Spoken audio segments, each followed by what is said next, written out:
శ్రీమతి ప్రశాంత్ రెడ్డి గారు. ధన్యవాదాలు అధ్యక్ష.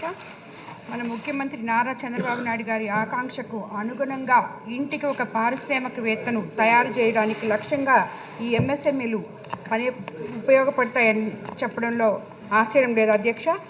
ఈ సౌకర్యాన్ని ఉపయోగించుకొని ఎంతోమంది యువత ముందుకొచ్చి లోన్స్ కోసం వాళ్ళు ఎలా అప్లై చేయాలి అని చెప్పి వాళ్ళ ఆఫీసుల దగ్గరికి వెళ్తే, ఎంఎస్ఎంఈ ఆఫీసుల దగ్గరికి వెళ్తే వాళ్ళకి సరైన ఆన్సర్లు రాక ఎమ్మెల్యేల దగ్గరికి వస్తున్నారు. దీన్ని బట్టి ఎమ్మెల్యేలకు కూడా ఇది ఎక్కడ స్టార్ట్ అవుద్ది, ఎక్కడ ఎండ్ అవుద్ది అనే విషయం ఇంకా అవగాహన లేదు. కాబట్టి తప్పకుండా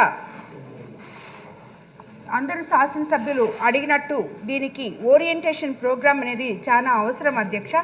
ఎందుకంటే అసలు ఎక్కడి నుంచి స్టార్ట్ చేయాలి అనేది ఎంతోమందికి తెలియటం లేదు. ఎంతోమంది నిరుద్యోగ యువకులు ఎంఎస్ఎంఈలో లోన్స్ తీసుకొని పారిశ్రామికవేత్తలుగా అవ్వాలనుకునే వాళ్ళకి కూడా, ఎంతో చదువుకున్న వాళ్ళకి కూడా వాళ్ళకి అవగాహన లేకుండా పోతుంది. కాబట్టి దీని మీద అవగాహన కల్పించాలని చెప్పి కూడా కోరుకుంటున్నాం అధ్యక్ష. అదేవిధంగా మాకు కోవూరు నియోజకవర్గంలో ఎంతో ల్యాండ్ ఉంది. ఏపీఐసి దగ్గర నుంచి, ఇస్కాన్ సెజ్ దగ్గర నుంచి, అలాగే మాకు షుగర్ ఫ్యాక్టరీ 127 ఎకరాలు, అదేవిధంగా ఇస్కాన్ సెజ్ 2700 ఎకరాలు అన్నీ ఖాళీగా ఉన్నాయి అధ్యక్ష. దీనికి అన్నిటికీ కూడా వాళ్ళకి ఎంఎస్ఎంఈ వాళ్ళ తరఫున ప్రోత్సాహం ఇస్తే ఎన్నో పరిశ్రమలు రావడానికి అవకాశం ఉంటుంది అధ్యక్ష.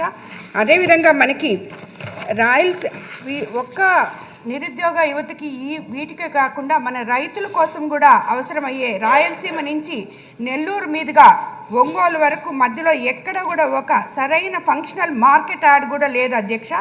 దీన్ని కూడా అందులో చేర్చి రైతులకు కూడా అండగా ఉండే విధంగా ఈ గోడౌన్లు కట్టుకోవడానికి అవకాశం కల్పించాలని, అదేవిధంగా మత్స్యకారులకు కూడా, మాకు తీర ప్రాంతం ఎక్కువైన మత్స్యకారులకు కూడా తీర ప్రాంతం అంతా డెడ్జింగ్ చేయడంతో ఖర్చుతో కూడుకున్న వ్యవహారం కాబట్టి వారు పడవలు నిలుపుకునేందుకు మినీ జట్టీలు నిర్మించి మత్స్యకారులకు కూడా ఈ ఎంఎస్ఎంఈ ద్వారా అవకాశం కల్పించాలని చెప్పి అందరికీ కూడా అవగాహన కల్పించడానికి తప్పకుండా ఎమ్మెల్యేస్ తోటి ఓరియంటేషన్ ప్రోగ్రాం ఒకటి ఎంఎస్ఎంఈ ఆఫీసర్స్ని చేయించి ఏ జిల్లాకు ఆ జిల్లా చేస్తే బాగుంటుందని కూడా కోరుకుంటున్నాను అధ్యక్ష. ధన్యవాదాలు అధ్యక్ష.